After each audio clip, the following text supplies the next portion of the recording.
Hello आदरणीय सम्मानीय मित्रों, नमस्ते। आज की मेरी मोटिवेशनल स्टोरी है शार्क और चारा मछलियाँ।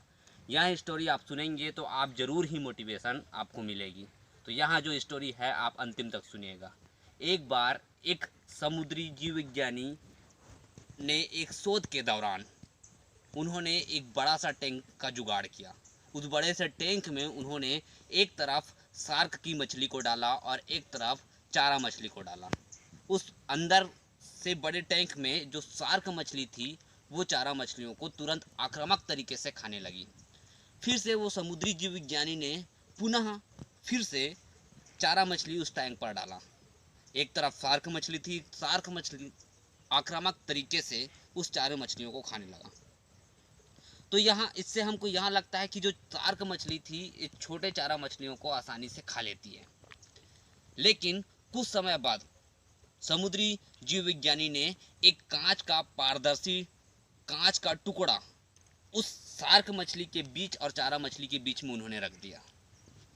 शार्क मछली और चारा मछलियों के बीच में जब कांच का पारदर्शी टुकड़ा वहां पर रखा गया तो शार्क मछलियों को सिर्फ चारा मछली दिखाई देने लगी।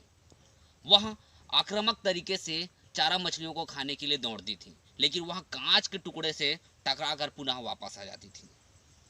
रोज उस टैंक पर चारा मछलियां डाली जाती थी, चारा मछलियों की संख्या बढ़ती जाती थी और शार्क खाने के लिए उस चारा मछलियों पर लपकती थी, लेकिन कांच का टुकड़ा बीच में रहने पर वहां लगातार टकराकर पुनः वापस आ जाती थी।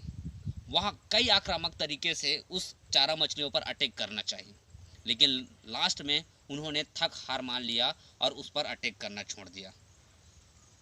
फिर कुछ दिन बाद समुद्री जीव विज्ञानी ने उस कांच के पारदर्शी टुकड़े को वहां से हटा दिया गया, लेकिन शार्क द्वारा पुनः उस चारा मछलियों पर अटैक नहीं किया गया, क्योंकि उनके दिमाग पर एक काल्पनिक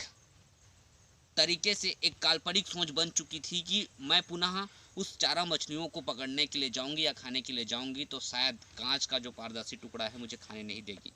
तो उनके दिमाग पे एक पारदर्शी काल्पनिक चीज़ बन चुकी थी कि मैं चारा मछलियों को नहीं खा सकती हूँ। इस कहानी से हमको यह सीख मिलती है कि अगर हम लगातार प्रयास नहीं करते हैं, अगर अपने दिमाग पर काल्पनिक सोच बनाकर हार जाते हैं तो शायद ही हम सफलता की ओर आगे बढ़ पाएंगे। इसीलिए सफलता पाने के लिए हमको लगातार प्रयास करने चाहिए और अपने आप को काल्पनिक तरीके से अपनी सोच को वहाँ से दूर हटाना चाहिए। तो दोस्तों, अगर यह कहानी आपको अच्छी लगी होगी तो कृपया शेयर कीजिएगा, लाइक कीजिएगा और मेरे चैनल को सब्सक्राइब कीजिएगा। नमस्ते।